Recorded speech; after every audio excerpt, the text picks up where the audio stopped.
আম্মাজান আয়েশা সিদ্দিকা রাদিয়াল্লাহু তাআলা আনহার সাথে নবীজি পারিবারিক জীবনে যে একটু মান অভিমান হইতো না তা না। আমার মা বোনেরা যারা আছেন একটু শোনেন মন দিয়া। আমার রসুলের পবিত্র বিবিগণ নবীজির সাথে সংসার করছেন। সংসার জীবনের স্বামী স্ত্রীর ভিতরে একটু মন কষাকষি, মান অভিমান, টুকটাক বাজাবাজি এটা হবেই। এটা রসুলের মাঝে হইছে। এর অর্থ এই না যে কিছু একটু ঝগড়াঝাটি হইলে, একটু মান অভিমান হইলে তারে গালাগালি করব, তার গায়ে হাত উঠাইব অথবা তারে তালাক দিয়ে দিব, এমন না। আমার রসুল শিখাই গেছে আদর্শ। একটু ঝগড়া কইরা, একটু রাগ কইরা তালাক দিয়া আবার হুজুরের কাছে দৌড়। আছে না নাই? হুজুর রাগের মাথায় তালাক দিয়ে ফেলছি, কিছু করা যায়নি। তালাক তো রাগের মাথায় দেয় নাকি আসতে আসতে দেয়? তালাক তো রাগের মাথায় দেয়। আপনি আবার যাই বলতেছেন রাগের মাথায় তালাক দিয়ে ফেলছি হুজুর, কিছুই করা যায়? কিছুই করা যায় না।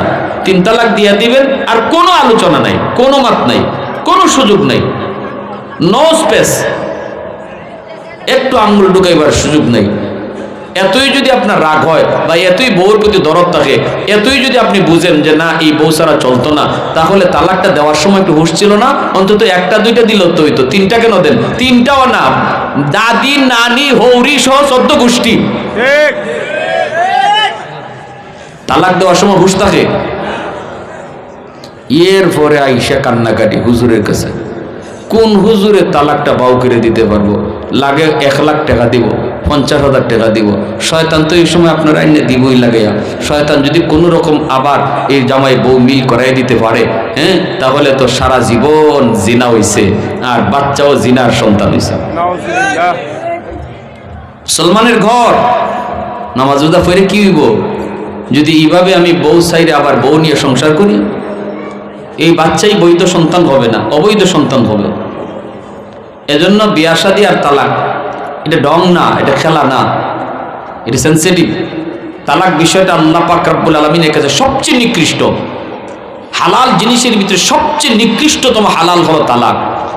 এরপর আল্লাহ কেন হালাল করলেন? যখন দেয়ালে পিঠ লেগে যায় আর কোনো উপায় নাই, পারিবারিকভাবে চেষ্টা করা হয়েছে, সব মিলা বইয়া বসা হয়েছে, এরপরও কোনো ব্যবস্থা হয় না, সংসারটা জাহান্নামের টুকরা হয়ে গেছে গিয়া, আর কোনো উপায় নাই, তখন শরীয়ত আল্লাহ সুযোগ দিয়ে দিছে। আর কি করবা? সব চেষ্টাই তো করছো, এখন 2 জন আলাদা হয়ে যাও। এটা হুট করে রাগ উঠলো আর রাগের মাথায় দিয়ে দিলাম, এজন্য তালাক না। ঠিক না? জুতরে বলেন, এজন্য না। আহা, আল্লাহ রাসূল সাল্লাল্লাহু আলাইহি ওয়াসাল্লামের মাঝে আম্মাজানের মাঝে একটু ঝগড়া হইছে। নবীজি বলতেছেন, আয়েশা ঝগড়া আর বাড়ায়ও না, চলো আমরা একজন বিচারক ডাকি, 2 জনের মাঝে কে ঠিক আর কে বেঠিক, একজন বিচারকই বিচার করে এটা ফাইনাল করে দিবে। ঠিক আছে, আপনি বিচারক আনেন। আম্মাজান বলতেছেন, রাসূল কইতে কারে আনতাম? বিচারক কারে ডাকবো? বলে আপনার যারে খুশি। রাসূল কই তোমার আব্বারে ডাকি। আম্মাজানের আব্বাকে আবু বকর সিদ্দিক বলেন না, আবু বকর সিদ্দিক রাদিয়াল্লাহু তাআলা আম্মাজানের আব্বা। তো এখন কোন বউ যদি শুনে বিচারক আইতেছে তার আব্বা, তাহলে তো সে মহা খুশি, ঠিক না? যাক, আমি তো তার মেয়ে, রায়টা তো আমার পক্ষে, আমার আব্বা দিব। আল্লাহ রাসূল ডেকে আনছেন, আবু বকর বিচার করতে হবে, আসো। ইনি আসছেন, নবীর ঘরে ঢুকছেন। আল্লাহ রাসূল বলতেছেন, আবু বকর আয়েশার সাথে আমার একটু বাজাবাজি হয়েছে, এখন তুমি বিচার করবা, বাহিরে গেলাম না, তুমি তো আমাদের ফ্যামিলি, আয়েশা তোমার মেয়ে আর আমি হইলাম তোমার নবী, ইনসাফের সাথে বিচারটা করবা, মেয়ের পক্ষে লইও না। আবু বকর সিদ্দিক তো নীরব, ভিতরে ভিতরে একটু গুসাও যে আমার মাইয়া আজকে রসুলের সাথে বিচার বসাই দিছে। হ্যাঁ, আল্লাহ রসুল বলতেছেন, আয়েশা জবানবন্দি দিতে হবে তো, তোমার কথা তুমি শোনাইবা, আমার কথা আমি শোনাবো। তুমি আগে কইবা না আমি আগে কইব? দেখেন ঝগড়া কারে কয়। আর আমরা হইলে ফাজুন লাডি কই আছে, হ্যাঁ, আগে 100 লাডি নিয়ে বৌরে পিটা, বাংলা গালি যা আছে। হাই রে হাই, গ্রামে আমি এমনও দেখছি বৌরে ফিটাইতে ফিটাইতে এক বাড়ির থেকে আরেক বাড়িতে লয়ে গেছে। হ্যাঁ আলহামদুলিল্লাহ এখন কমছে, এটা ছোটবেলা দেখতাম, এখন না। ছোটবেলা বেচারি মাই গো বাপ গো বাসাও গো কইতে কইতে এক বাড়ির থেকে আরেক বাড়ি। আর ওই যে ওই কি আছে না, বাঁশ আছে না, বাঁশের কঞ্চি দিয়ে বেটায় দৌড়াইতেছে, মারতেছে। আহা, সমাজ কই ছিল? আলহামদুলিল্লাহ ওয়াজ নসিহতের মাধ্যমে, উলামায়ে কেরামের হরকতের মাধ্যমে এই সমস্ত অপকর্ম সমাজ থেকে দূর হইছে। আলহামদুলিল্লাহ কর। মানুষের ওয়াজ দ্বারা কি লাভ হয়? ওয়াজের দ্বারা লাভ হয় না। এক লোক আমার এক হুজুর কি হইব ওয়াজ দিয়া, এখনো জমির আইল কাটে, ওয়াজও হনে আই সেই আইল কাটে। আমি বললাম ওয়াজ যদি না হইতো আইল কাটা বাদ দিয়ে আপনার কল্লা কাটতো, ঠিক না? ওয়াজের কারণে এখনো জমির আইলে আছে, যে আইলে আছে এ ওয়াজ না হইলে মানুষের কল্লা কাটতো। ওয়াজে লাভ হয় না। যে পরিমাণে গান বাজনা হয়, যে পরিমাণে গুনার আয়োজন হয়, এই পরিমাণে ওয়াজ নসিহত আল্লাহ রাসূলের আওয়াজ তো ওই না, ঠিক কিনা? জোরে কোন? তুলনামূলক যদি আলোচনা করি আমরা, তাহলে তুলনায় পড়েই না। প্রতিদিন যে পরিমাণে গানের আওয়াজ আর গুনার আওয়াজ হইতেছে,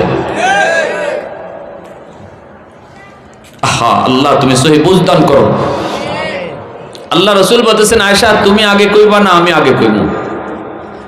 আম্মাজান বলেন আপনি আগে কোন।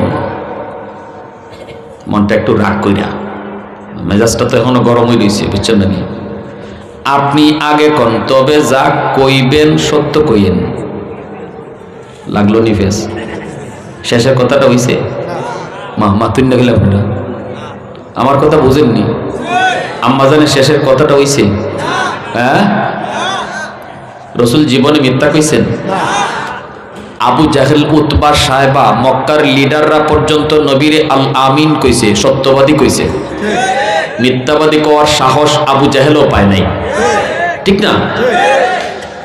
সেখানে আম্মা জান যখন কইছে আপনি কোন আগে, তবে যা কইবেন, এটা হচ্ছে গুসা, যে একটু ওই গুসার কারণে মুখ থেকে মুখ ফসকে বেরিয়ে গেছে।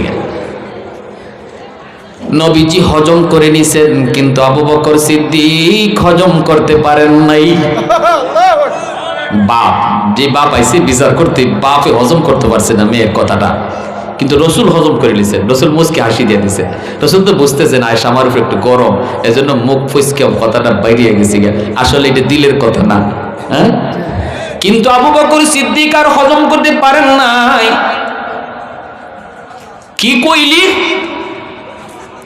কি কইলি তুই? কই এই মেয়েরে এমন জোরে থাপ্পড় দিছেন, এক থাপ্পড়ে আম্মা জান ঘুরাইয়া মাটির মাঝে পড়ে গেছে,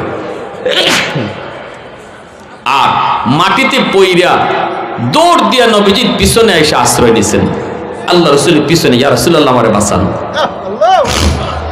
আবু বকর সিদ্দিক আবার গেছে মারতে। কইলি কি তুই?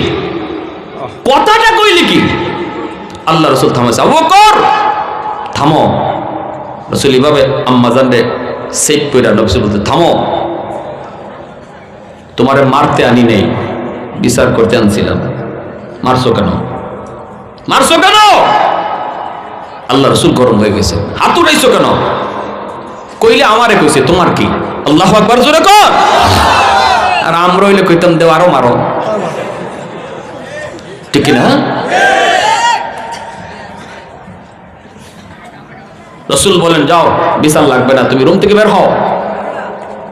আবু বকর সিদ্দিক বের হয়ে গেছেন রুমের বাইরে।